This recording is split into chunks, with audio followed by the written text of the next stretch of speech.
Magandang araw po, welcome po sa aking channel, Love9 TV. Patalasasan po, meron po ba kayong mga properties na napapabayaan or non-performing assets? Plan nyo ibenta, pero wala kayong oras sa pagbenta nito. Kung ito'y pagkakatiwala nyo po sa amin, tawag lang po kayo sa aking numero, usap po tayo, gawin ko po ng video for free. Yes, libre po, wala po kayong babayaran. Tutulungan pa namin kayong mabenta ang inyong property. Kami na po bala sa marketing, sa boosting or paid ads. Even sa tripping, hindi na po kayo mapapagod sa pag-entertain ng mga buyers. Kami na po bala sa lahat. Tawag lang po kayo. Nandito po tayo ngayon sa isang subdivision dito sa Tagaytay kung saan meron pong amenities at 24 hours security. Napakatahimik po ng lugar, sariwang hangin at malamig po ang klima. Meron po tayong bagong video presentation, isang brand new modern design house and lot. May lot area po ito na 180 square meters at may floor area na 154 square meters. May 3 bedrooms with own toilet and bath. Quality po ang pagka-construct at ito'y I-beam structure. Ang first floor po ay may isang bedroom na may toilet and bath, may powder room, kitchen with quartz countertop, living room, dirty kitchen, at ang second floor naman ay may 2 kwarto na may full bathrooms. Then may indoor balcony at may terrace. May freebies na rin po si owner gaya ng Panasonic refrigerator, La Germania cooktop, La Germania range hood. Then yung light fixtures naman ay tricolor na pin lights, LED chandeliers, then LED cove lights, at nakabakod na po buong property. Meron na rin pong steel gate at pedestrian gate. Tungkol naman po sa dokumento nito, ito po'y titulado, buhay po ang may-ari, kaya wala po kayong maging problema sa documentation o sa transfer ng title. Dito po sa loob ay malaki pa ang espasyo. Then natural stone design po itong facade na meron pong glass walls. Then ito pong ceiling ay meron pong ceiling panels, then may pin lamps. Ito pong terrace ay naka-glass railing. Then dito naman po sa side nitong garahe ay meron pong crazy cut na tiles. At may setback po yan, paikot ng buong bahay. Brand new po ito, kita nyo naman, meron pang natirang mga materyales. Ito naman po yung main door, naka-solid wood, at ito'y naka-smart lock. Samahan niyo po ako, pasok po tayo, at welcome po dito sa bahay ni Madam at Sir. Ito po yung living area, then dyan po yung dining area, sa dulo naman yung formal kitchen. Premium tiles ang ginamit dito sa flooring.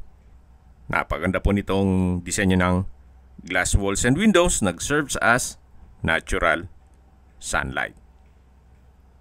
Yan po, tunghayin niyo po. Then sa dulo po ay meron pong chandelier at double high ceiling po sa side na yan. Yan po ulit yung living area o salas na kung saan meron rin pong mga outlet. Matatanaw naman natin yung sliding glass door na kung saan yan po yung access papunta sa covered lanai. Dito naman po nakapwesto yung dining area. Bago natin i-check ang formal kitchen, labas po muna tayo dito sa may covered lanai. Na kung saan ito po yung tinutukoy ko na sliding door. Ito po yung covered na ang area to. Then naka-tile flooring. Sa dulo po yung dirty kitchen o service area. Then may setback po yan, paikot ng buong bahay. Napakanda po ng disenyo nitong wall, natural stone design. Hanggang sa second floor po yan. Balik po ulit tayo dito sa loob. So ito po ulit yung dining area, sa dulo yung living area, yung hagdan, at yan po yung first bedroom. Mamaya po check natin yan. At dito naman po yung breakfast nook na may pendant lamp at quartz kitchen countertop. Yan po yung tinutukoy ko na freebies ni owner na kung saan meron pong Panasonic refrigerator, then La Germania cooktop, La Germania range hood, then meron na rin pong mga wall-mounted modular kitchen cabinet. May stainless sink with faucet, kitchen window, kitchen drawer at storage ng kitchen utensils. Then dito naman po yung access door na papunta sa service area. Check po natin. Ito naman po yung perimeter fence. Then yan po yung countertop or dirty kitchen. At yan po yung tinutukoy ko na setback paikot ng buong bahay. Then customized din po ang window glass dito sa first bedroom.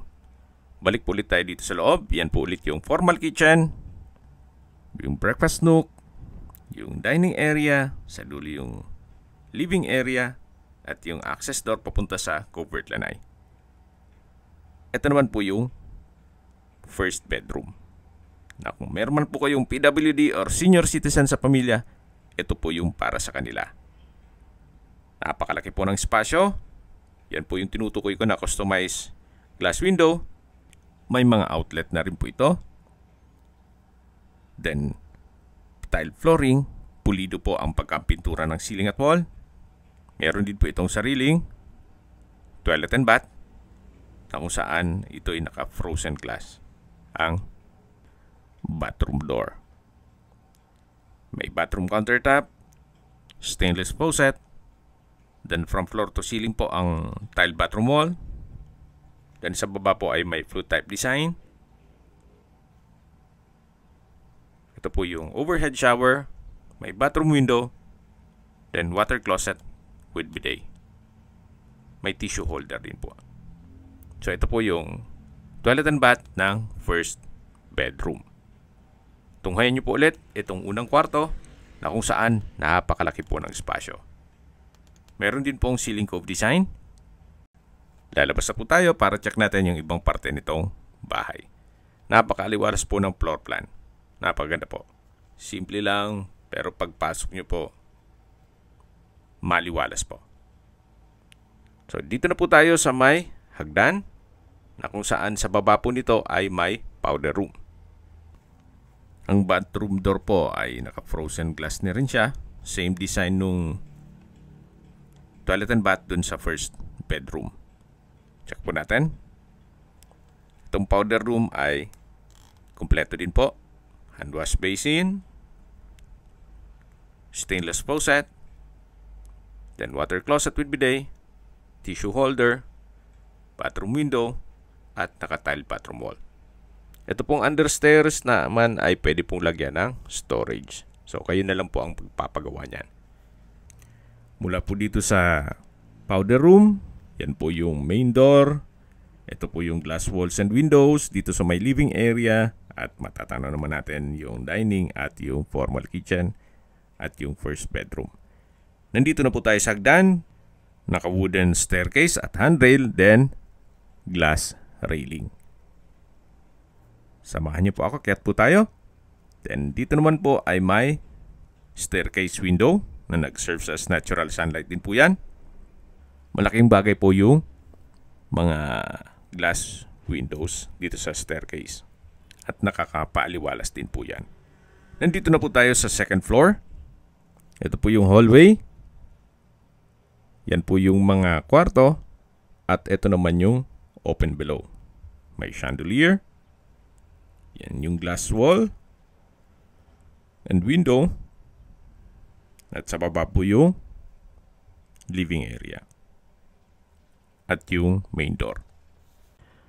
Maganda rin pong maglagay ng couch dyan para pwede pong gawing hangout area o family area. Dito na po tayo sa kwarto o hallway ng mga kwarto na kung saan ito po yung second bedroom. Tile flooring, pulido din ang pagkapintura ng ceiling at wall. Mayroong customized glass window. May sarili din po itong toilet and bath. Ito po yung walk-in closet. Kayo na lang po magpapalagay ng wardrobe or cabinet. Then dito naman po yung full bathroom. Naka-frozen glass. Itong bathroom door. Then stainless handle. May bathtub. overhead shower, tile bathroom wall, water closet with bidet, bathroom countertop with hand wash basin at stainless faucet. Yan po yung bathroom window. Malaki naman po ang espasyo nito. Yan po yung toilet and bath o full bathroom ng second bedroom. Naka-ceiling cove design na rin po ito at meron pong pin lamps. Labas po tayo at check natin yung third bedroom. Nandito na po tayo sa third bedroom. Mas malaki naman po ang espasyo nito. Then same design nung glass window. Nung sa baba, ito'y customized. Then naka-ceiling cove design. Then may pin lamps. May mga outlet na rin po. Naka-tile flooring. Then pulido din po ang pagkapintura ng ceiling at wall. Meron din po itong sariling full bathroom na kung saan ito po yung pwesto ng walk-in closet. Na malaki naman po ang espasyo. Then dito naman po yung banyo o toilet and bath. Naka-frozen glass din po at meron pong stainless na door handle. Overhead shower, bathroom window, from floor to ceiling po ang tile bathroom wall. May bathroom countertop with hand wash basin, stainless faucet, water closet with bidet, tissue at towel holder. Yan po yung toilet and bath ng third bedroom. So mga nagtatanong po kung kailan po ito na gawa o finish yung construction, na video shoot ko po ito noong May 2, 2025. So yan po ulit yung family area, then yung open below, at meron din pong access door dito sa may hagdan na papunta naman ito sa terrace. Ito pong wall ay naka-natural stone design, naka-glass railing, tile flooring, then naka-ceiling panels. At dito naman po sa side na to ay yung staircase window. Yan po yung setback na papunta sa service area. At tunghayan niyan po itong kapaligiran. May ilang mga bakanting lote pa. At yan po ang inyong mga magiging kapitbahay. Gaya po ng nasabi ko sa inyo kanina, napakatahimik po ng lugar, sariwa ang hangin, at malamig po ang klima. Napaganda po nito para sa inyong retirement. Ito naman po yung glass walls and windows dito sa may living area. Yan po yung harapan ng bahay. Ito po yung pedestrian gate. Yan po yung main gate. At habang pinagmamasdan nyo po ito, pag-usapan na natin ang distance, location at travel time.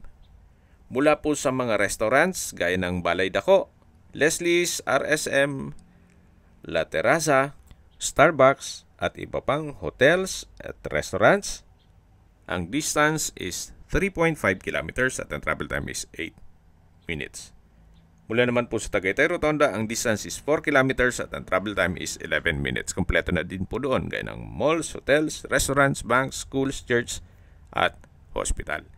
Yan po yung laging binabanggit sa inyo na dapat nyo i-consider sa paghanap ng property, yung meron pong malapit na hospital. Hindi ko naman po sinasabing sakitin kayo. Yan naman po for emergency purpose lang naman. At mula naman po sa Calax Aguinaldo exit, ang distance is 16.2 kilometers at ang travel time is 30 minutes. Mula naman po sa Manila o sa airport, ang distance is 65.1 kilometers at ang travel time is 1 hour and 21 minutes. Okay, sa presyo na po tayo. Binibenta po ito ni owner sa halagang 16.5 million pesos, negotiable. At ito po ay open for financing. Ito po yung setback. Yan po yung window glass ng first bedroom. Then dito naman po yung access door papunta sa formal kitchen. Ito naman po yung service area o dirty kitchen. At dito naman po yung cover lanay. Then sa dulo naman po yung access na papunta sa garahe. Ito pong covered lanay ay naka-polycarbonate roofing. Yan po yung kaninang tinutukoy ko na naka-natural stone design itong wall. Dito po sa harapan ay meron pong pine tree at ito po yung harapan ng bahay. Yan po yung facade. Napaganda po, napakaliwalas at ito'y brand new. Kung may mga katanungan po kayo, tawag lang po kayo sa aking numero. Meron po akong Viber, WhatsApp at Telegram. Same number lang po, 0917-316-3399. Sa mga nagtatanong naman po ng aming Facebook, meron po aming Facebook page na Nov9TV at Facebook Real Video. Meron din pong TikTok at Instagram. May ibang YouTube channel po kami, the Nov9TV channel, Nov9TV Listings, Nov9TV On The Spot, Nov9TV Updates, at Nov9TV House Rental. Sana po naibigyan nyo ang video presentation. Paki-like and subscribe na lang po sa aking channel para ma-update din po kayo sa aking future listings. Kung sakali po hanap nyo yung mas malaking sukat ng lupa, meron din po kami ibang listings na pwede nyong pagpilian. Huwag po kayong mag-atubiling tumawag sa amin.